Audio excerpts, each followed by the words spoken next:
अपना गठबंधन ओम प्रकाश राजभर से इसी बात पे तोड़ दिया उसने हमसे। आज मैं आपको बता दूं, अभी तक मैंने नहीं कहा था। जब मैं ओवैसी साहब को दरगाह पे लेकर के आया तो ओम प्रकाश राजभर ने कहा कि तुम ओवैसी साहब को सालार की दरगाह पर क्यों लेकर के गए। मैंने कहा आप अपने मामले के देखो, हमारे मामले में आप दखल नहीं दे सकते। मेरा राष्ट्रीय अध्यक्ष हिंदुस्तान के किसी कोने में जाएगा, किसी दरगाह पे जाएगा, आप कौन होते हैं पूछने वाले, आप हमारे मालिक नहीं। ये बात उनको बुरी लगी, जाकर के अखिलेश से ले दे करके फॉर्चूनर और पैसा वहां पर गठबंधन कर लिया।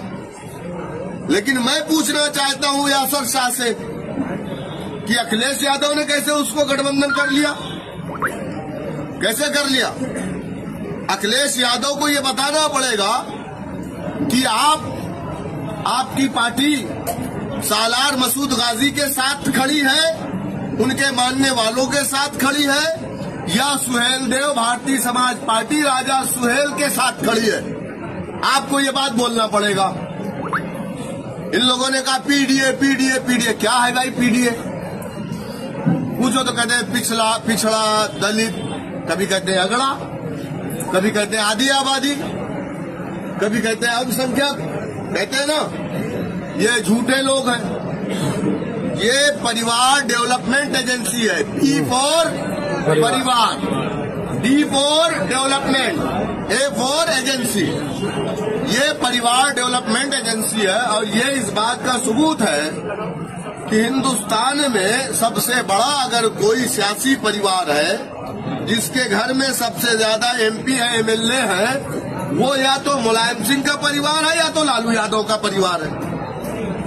वहां पर जब कोई पैदा होता है तो मुबारकबाद दी जाती है कि मुबारक हो एमएलसी पैदा हुआ है, मुबारक हो सांसद पैदा हुआ है।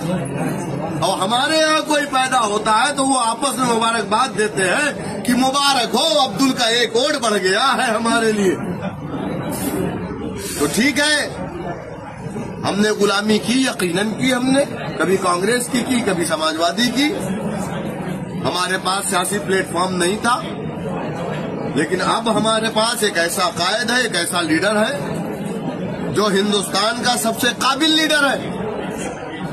हमारे देश का प्राइम मिनिस्टर भी हमारे लीडर से ज्यादा काबिल नहीं है। और हम सब ने ये तय कर लिया है कि हम उसकी लीडरशिप में आगे बढ़ेंगे। हम हारेंगे, फिर जीतेंगे, फिर हारेंगे, फिर जीतेंगे। कोई ये ना सोचे कि हम हार करके भाग जाने वालों में से हैं।